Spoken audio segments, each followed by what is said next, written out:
ಕೊಲೆ ಪ್ರಕರಣದಲ್ಲಿ ನಟ ಚಾಲೆಂಜಿಂಗ್ ಸ್ಟಾರ್ ದರ್ಶನ್ ಅವರಿಗೆ ಇವತ್ತು ಏನು ಒಂದು ದೊಡ್ಡ ಅಗ್ನಿ ಪರೀಕ್ಷೆ ಎದುರಾಗಿತ್ತು. ಇವತ್ತು ಸುಪ್ರೀಂ ಕೋರ್ಟ್ನಲ್ಲಿ ಅವರ ಮಧ್ಯಂತರ ಬೇಲ್ ಅರ್ಜಿಯನ್ನು ಏನು ಪರಿಶೀಲಿಸಿದ ನಂತರ ಏನು ಸುಪ್ರೀಂ ಕೋರ್ಟ್ ಈ ಒಂದು ತೀರ್ಮಾನಕ್ಕೆ ಬಂದಿರುವಂಥದ್ದು. ಅಂದರೆ ಇನ್ನು 1 ವರ್ಷಗಳ ಕಾಲ ನಟ ದರ್ಶನ್ ಅವರಿಗೆ ರಿಲೀಫ್ ಇಲ್ಲ. ಸದ್ಯಕ್ಕೆ ಒಂದು ದೊಡ್ಡ ಸಂಕಷ್ಟದಲ್ಲಿ ನಟ ದರ್ಶನ್ ಅವರು ಸಿಲುಕಿಕೊಂಡಿದ್ದಾರೆ ಅಂತಲೇ ಹೇಳ್ಬೋದು. ಏನು ರೇಣುಕಾಸ್ವಾಮಿ ಕೊಲೆ ಪ್ರಕರಣದಲ್ಲಿ ಇಷ್ಟು ದಿನಗಳು ನಡೆದಂಥ ಒಂದಷ್ಟು ಏನು ವಿಚಾರಣೆಗಳೇನಿದ್ದಾವೆ, ಹಾಗೆಯೇ ಒಂದಷ್ಟು ಪ್ರೊಸೀಜರ್ಗಳೇನಿದೆ, ಎಲ್ಲವನ್ನು ದಾಟಿ ಇದೀಗ ನಟ ದರ್ಶನ್ ಅವರು ಏನು ಸುಪ್ರೀಂ ಕೋರ್ಟ್ನಲ್ಲಿ ಮಧ್ಯಂತರ ಅರ್ಜಿಯನ್ನು ಹಾಕಿದ್ರು. ಆದರೆ ಅವರ ಬೇಲ್ ಅರ್ಜಿ ಇದೀಗ ಕ್ಯಾನ್ಸಲ್ ಆಗಿರುವಂಥದ್ದು ನಿಜಕ್ಕೂ ಕೂಡ ಅವರ ಅಭಿಮಾನಿಗಳಲ್ಲಿ ಹಾಗೆಯೇ ಆಪ್ತರಲ್ಲಿ ದೊಡ್ಡ ಒಂದು ಬೇಸರವನ್ನು ಉಂಟು ಮಾಡಿರುವಂಥದ್ದು. ಮುಂದೆ ಇದೊಂಥರ ಆತಂಕಕ್ಕೂ ಕೂಡ ಕಾರಣ ಆಗಿರುವಂಥದ್ದು. ಹೀಗೆ ಮುಂದುವರೆದ್ರೆ ದರ್ಶನ್ ಅವರಿಗೆ ಜೈಲೇ ಗತಿನ ಅನ್ನುವಂಥ ಪರಿಸ್ಥಿತಿ ಕೂಡ ಎದುರಾಗಿರುವಂಥದ್ದು.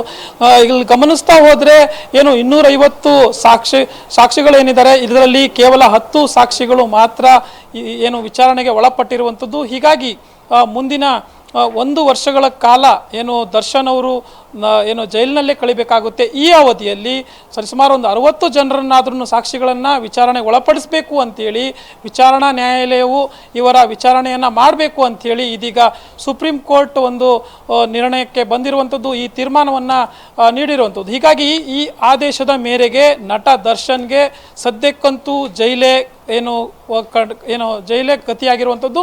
ಹೀಗಾಗಿ ಯಾವ ಹಬ್ಬ ಹರಿದಿನಗಳಿರ್ಬೋದು, ಯಾವುದೇ ಒಂದು ಮಾಫಿಯನ್ನು ಕೂಡ ಇಲ್ಲಿ ಮಾಡಲಾಗೋದಿಲ್ಲ. ಆ ನಿಟ್ಟಿನಲ್ಲಿ ನೋಡೋಕೆ ಹೋದರೆ ಭಾಳ ಒಂದು ದೊಡ್ಡ ಸಂಕಷ್ಟಕ್ಕೆ ಇದೀಗ ದರ್ಶನ್ ಅವರು ಸಿಲುಕೊಂಡಿದ್ದಾರೆ ಅಂತಲೇ ಹೇಳ್ಬೋದು. ಸಂತೋಷ್, ಜೋಯಲ್, ಏನೇನೆಲ್ಲ ಅಂಶಗಳನ್ನು ಉಲ್ಲೇಖ ಮಾಡಿದ್ರು ಇವರು ಅರ್ಜಿ ಹಾಕಿದಾಗ? ಅಂದರೆ ಅವ್ರು ಹೇಳ್ತಾ ಇದ್ರು ಸಹಕೈದಿಗಳಿಂದ ತೊಂದರೆ ಇದೆ, ಸರಿಯಾದಂಥ ವ್ಯವಸ್ಥೆಯನ್ನು ಕೊಡ್ತಾ ಇಲ್ಲ ಜೈಲಿನಲ್ಲಿ ಅನ್ನುವಂಥದ್ದನ್ನು ಉಲ್ಲೇಖ ಮಾಡಿದ್ರು ಅಂತ ಹೇಳಲಾಗ್ತಾ ಇದೆ. ಏನೆಲ್ಲ ಹೇಳಿದ್ರು ಅಂತ?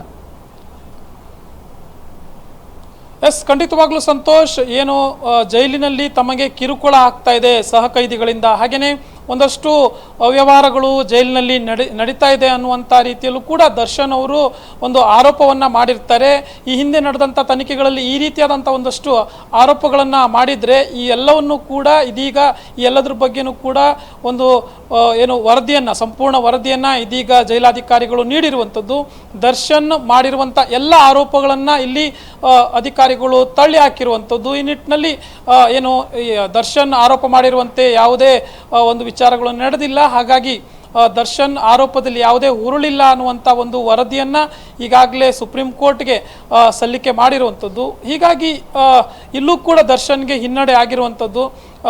ಬಟ್ ಒಂದು ವಿಚಾರವಂತೂ ನಿರ್ದಿಷ್ಟವಾಗಿ ನಾವಿಲ್ಲಿ ಗಮನಿಸಬೇಕಾದಂಥದ್ದು, ಯಾವಾಗ ದರ್ಶನ್ ವಿಚಾರಣೆ ನಡೀತಾ ಇತ್ತು ಅಥವಾ ದರ್ಶನ್ ಜೈಲಿನಲ್ಲಿದ್ದರು, ಆ ಸಂದರ್ಭದಲ್ಲಿ ಒಂದು ಫೋಟೋ ದೊಡ್ಡ ಮಟ್ಟಕ್ಕೆ ಸಂಚಲನಕ್ಕೆ ಕಾರಣವಾಗಿತ್ತು. ಜೈಲಿನಲ್ಲಿ ಈ ರೀತಿಯಾದಂಥ ರಾಜಾತಿಥ್ಯಗಳನ್ನು ದೊಡ್ಡ ರೌಡಿಗಳಿರಬಹುದು, ಹಾಗೆಯೇ ಅಂಡರ್ವರ್ಲ್ಡ್ ಬ್ಯಾಕ್ಗ್ರೌಂಡ್ ಇರೋರಿಗೆ ನೀಡಲಾಗ್ತಾ ಇದೆ ಅನ್ನುವಂಥ ಒಂದು ಸಂಚಲನಕಾರಿ ಫೋಟೋ ವೈರಲ್ ಬೆನ್ನಲ್ಲೇ ಸಾಕಷ್ಟು ಎಚ್ಚೆತ್ತುಕೊಂಡಿತ್ತು.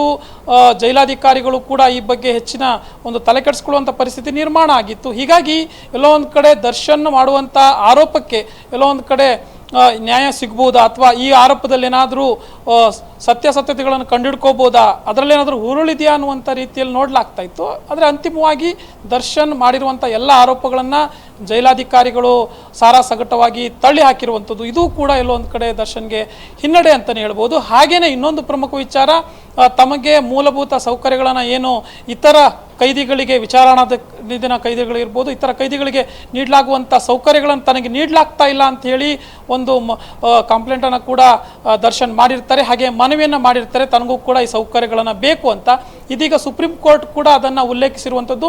ದರ್ಶನ್ಗೆ ವಿಚಾರಣಾಧೀನ ಕೈದಿಗಳಿಗೆ ನೀಡುವಂತಹ ಸೌಕರ್ಯಗಳನ್ನು ನೀಡಬೇಕು ಅನ್ನುವಂಥ ಒಂದು ಆದೇಶವನ್ನು ಮಾಡಿರುವಂಥದ್ದು. Santosh, thank you Joel ಡೀಟೇಲ್ಸ್ಗಾಗಿ.